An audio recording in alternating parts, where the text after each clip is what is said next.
In just a short time with daily practice on the Crothers 7-man machine, you'll be amazed at the improvement in their equilibrium. Over the years, the game of football has developed many different training tools to help players prepare.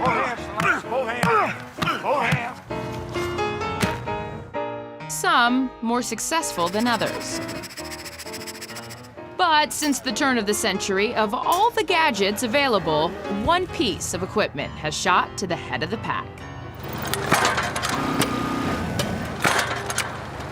You a fan of the Jugs machine? Love the Jugs machine, yeah. I think we lead the league in jug machines. We've made a huge investment in jug machines. I think we have probably 8 to 10 of them. We have a term of old Bruce Lee movie, you know, like I fear the man not with 10,000 kicks, but has one kick who's done it 10,000 times. Like that's catching the jugs over and over and over again to get your skills really right. It's a hell of an invention, but I have no idea who invented it or where it started. But whoever did, for football, great invention. That distinction would go to the father of this man, Butch Paulson, president of Jugs Sports in Tualatin, Oregon. Tualatin. This is command central for Jugs Sports.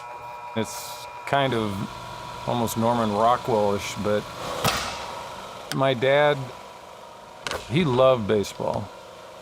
Initially, he bought a machine for me to practice with. And he looked around and purchased what he thought was the state of the art at the time. And my dad, being kind of an inventor type, saw once we got the machine that, boy, I can do a lot better than this. And he did. He designed the first machine literally on a cocktail napkin. Made a prototype, and then the rest was history. But what got him into it was his desire just to help me, his kid, become a better player. The name of John Paulson's new company also came from the baseball diamond.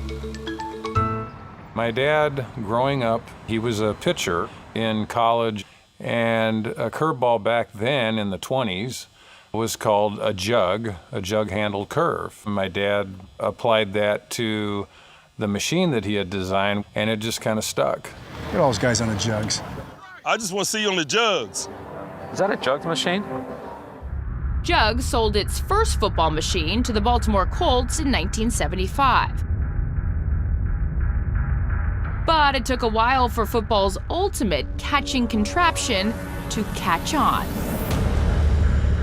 They were using it mostly for punt return practice, and they weren't using it for receivers that much. It wasn't until more recent years, when the game has become more pass-oriented, that sales have taken off.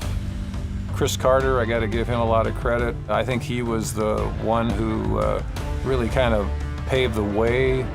Since about midway through my career, I've always owned a Jugs machine. I always had one in my garage. Because you might not have an Aaron Rodgers, Tom Brady, Brett Favre sitting around, but if you got that Jugs machine, you can get some work in. I've always been addicted to Jugs machine.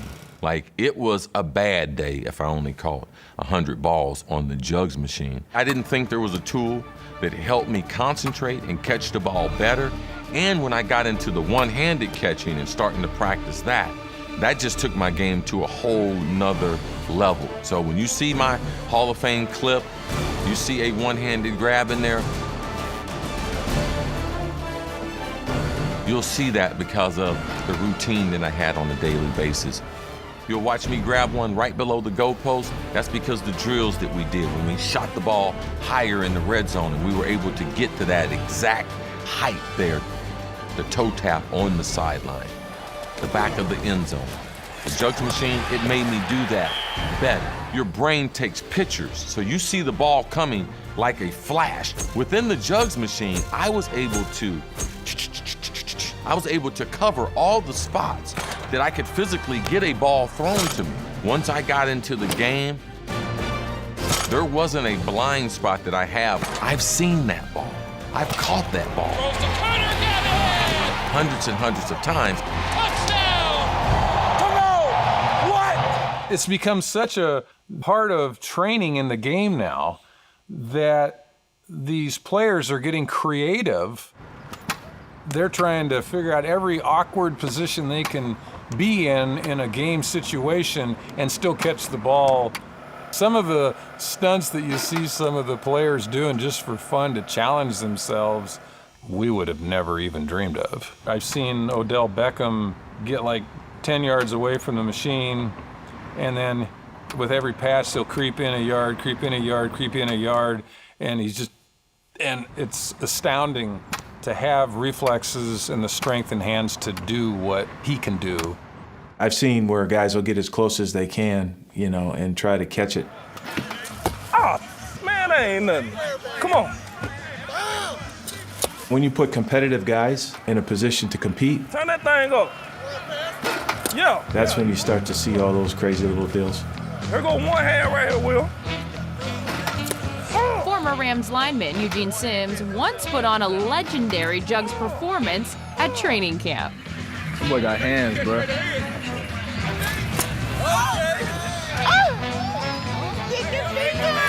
One hand, though.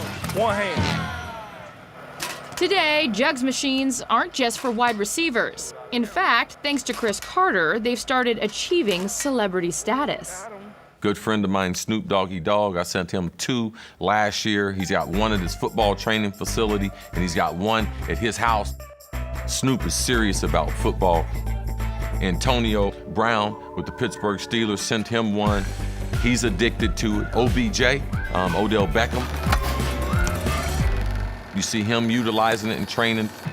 It's nice to see that the younger generation has caught on to what I believe to be the best training tool in football.